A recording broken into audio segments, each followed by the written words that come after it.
Hello Scorpio, Sun, Moon Rising, and Venus signs. Kamusta po kayo? Sana po nasa mabuti kayong kalagayan. Welcome back po sa Star Tarot. At kung bago kayo dito, welcome din po kayo. Please subscribe, like, share my videos, and leave me a comment po kung nakaresonate kayo. Thank you. So, tignan natin. Paunang mensahe ni Scorpio. We have Gemini. So, maaari, no, na ang iba sa inyo, baka you are dealing with a Gemini at this time. Or maybe you have placement, Gemini placements, no, sa iyong chart. So, pwedeng ganun ang ganap. Ang napipick up ko dito for you, Scorpio, maybe you are learning something. No? Baka meron kang gustong madiskubre, meron kang gustong matutunan, no? Yung knowledge mo gusto mong i-expand sa ngayon. Kaya po pwedeng ang iba sa inyo baka nagre-research kayo, nag-workshops kayo, nag-training, or maaring may mga online courses na tinitake ang iba sa inyo. You are gathering information. Po pwedeng academic, no, knowledge ang gusto mong matutunan dito. Po pwede rin naman na hindi, but definitely meron kang gustong madiskubre, meron kang gustong matutunan, additional na information na gusto mong makuha. So, good luck. We have rest. Pahinga ka, Scorpio. Masyado ka na sigurong sobrang nagsisipag, sobrang nagtsatsaga. Ang sipag-sipag mo. Pero alam mo, tao lang tayo, okay? Always remember na tayo'y tao lang, tayo may kapaguran, may hangganan ang lakas natin, kaya kailangan lagi nating inaalagaan ang ating sarili. No? So this is a reminder para sa'yo. It's about time na for you to take a rest. Okay? It's about time na for you to take a breather. Step back ka muna sa kung ano man itong mga pinagkakaabalahan mo. Bigyan mo ng oras to recuperate and to recharge, no? Para na makabalik ka doon sa lakas, no? Na meron ka. Okay? Kasi remember, no, na kahit marami kang gagawin, ano? Kahit marami kang task at hand, no? Kung malusog ka, magandang pakiramdam mo when you are on top of your health, walang problema. Diba? You will be on top of your game. Kaya yun ang dapat na ipa-prioritize natin lagi, no? Yung pagsa-self-care. Okay? So, we also have Jupiter. Ayan. Swerte kayo ngayon, no? Lalo-lalo na pagdating sa pera. Napakaswerte mo at napakaganda, no, na lumabas si Jupiter sa reading mo. Kasi si Jupiter, ito yung planet ng swerte, no? Planet ng good luck, ng good fortune. Siya yung planet na nagre-represent ng abundance, ng expansion, yung gano'n. Kaya super swerte ka sa ngayon, no? This is reminding you na you are lucky, na deserving ka sa magagandang bagay, no? Kaya may chance, no? May opportunity ka dito to receive a lot of different blessings, 'di ba? Mga biyaya, iba't ibang bagay yan, abundance of anything, abundance of money, abundance of love, abundance of kung ano pa, prosperity, yung mga gano'n. So, ano to, very, very positive energy, no? So, make sure na you align yourself and your energies, no, with this good luck para na tuluyan ng pumasok ito sa buhay mo. Tuluyan mo ng ma-experience ang maraming magagandang bagay at magagandang circumstances sa buhay. So, maraming salamat, no, for subscribing. And if you haven't subscribed yet, subscribe na kayo. And also, maraming salamat din for not skipping the ads. Malaking bagay po yan sa akin. And also, please click the join button sa baba ng video kung gusto po ninyo na mag-join kayo sa membership. Okay? Salamat po. So, what else? We have the Grand Symphony. Ayan. So, this is really a really beautiful energy. Kasi this signifies na parang um, there is a sense of belongingness. There is a sense of inclusivity dito na maaaring maramdaman ninyo. Diba? So, ngayon, you will be in harmony. No? You are going to be in harmony with other people, whether it is sa relationship mo, kunyari sa karelasyon mo, mas may harmony ka na within the relationship, mas may harmony kayo sa family, gano'n. Magkakaroon ng harmonious relationship and even sa mga kaibigan mo, yung mga gano'n. And even within yourself, no? Parang you're also going to find the harmony within yourself. Kaya mas magiging kalmado ka, mas magiging masaya ka na talaga, mas magiging kampante ka sa buhay, yung mga gano'n.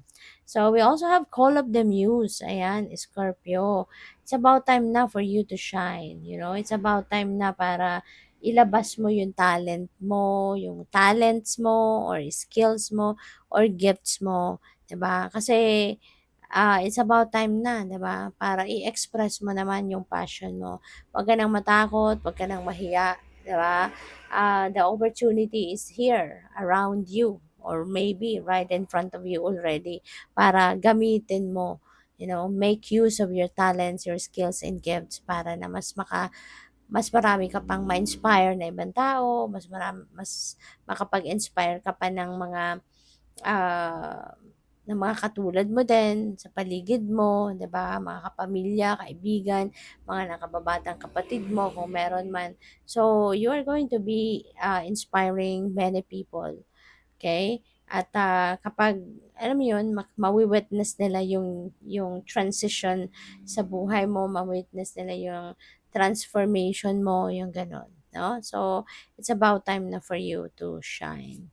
So, we have the uncharted sea. Feeling ko dito, parang there is an opportunity rito na nag-aantay sa'yo, 'no? At ang opportunity na 'to, this is something na baka dito ka mag evolve, dito ka magta-thrive, dito ka aasenso, dito ka mag expand, 'no? Dito ka mag-grow, yung gano'n. So, kung ano man ang opportunity na 'to, this is something na totally new for you, 'no? Pero hindi feeling ko dito magkakaroon ka na ng lakas ng loob na i-embrace ito, gawin ang mga bagay 'no, whatever it is na ino-offer dito sa'yo. Siguro hindi mo napipigilan yung sarili mo dito kasi parang magkakaroon ka na ngayon ng bravery, you know, ng courage, ng inner strength na parang you're going to take the leap of faith. Handa ka ng mag-explore, handa ka ng, handa ka ng sumubok ng mga bagong sitwasyon, bagong bagay, yung gano'n, 'no? So, good for you. Handa ka ng mag-grow, ayan. So, tingnan natin kung ano pa ang ganap for Scorpio.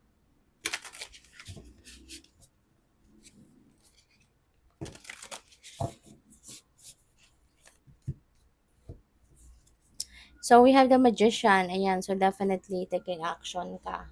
So, related yan dito sa Uncharted Sea. So, siguro ngayon, talagang ano ka na, wala na makakapigil sa'yo. You're definitely getting on your feet at ikaw ay magsisipag, magtsatsaga, aaksyonan mo na sa ngayon ang mga oportunidad na nandiyan dyan sa paligid mo. Okay? So, this is really beautiful. Kasi kung dati, siguro nahihiya ka o nagdadalawang isip ka, mga ganyan.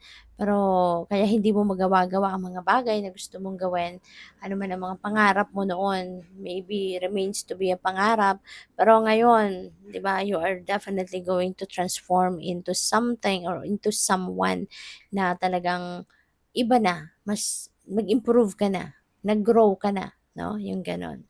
So, what else? We have Two of Pentacles. Ayan. So, maybe, this is calling you to bring the balance back in your life, bring the harmony back in your life, yung ganon. So, since meron tayong Grand Symphony dito, so feeling ko, magagawa mo to.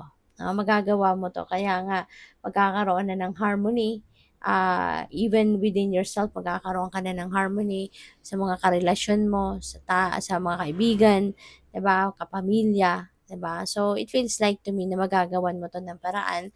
You will definitely be in harmony with the people around you, mga mahal mo sa buhay. Okay, so what else? We have Four of Pentacles. Ayan, so this is nice. Siyempre, swerte ka, di ba, sa pera. You have good luck and good fortune. Lalo-lalo na pagdating sa pera, magkakaroon ka ng abundance. Kaya, saktong-sakto lang ito, si Four of Pentacles, na this signifies no, na this is the time no, to start saving. This is the time that you pay attention to your expenses, pay attention to the in and out of your money kasi nga, marami na ang pwedeng dumating na pera sa'yo. Kaya napaka-timely na reminder din ito na mayroon kang Four of Pentacles. Start saving now.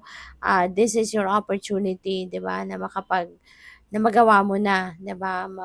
Masimulan mo nang lay a solid foundation para sa inyong financial security and stability for the long term. So, good for you. This really signifies that indeed money is coming your way. So, congrats and good luck.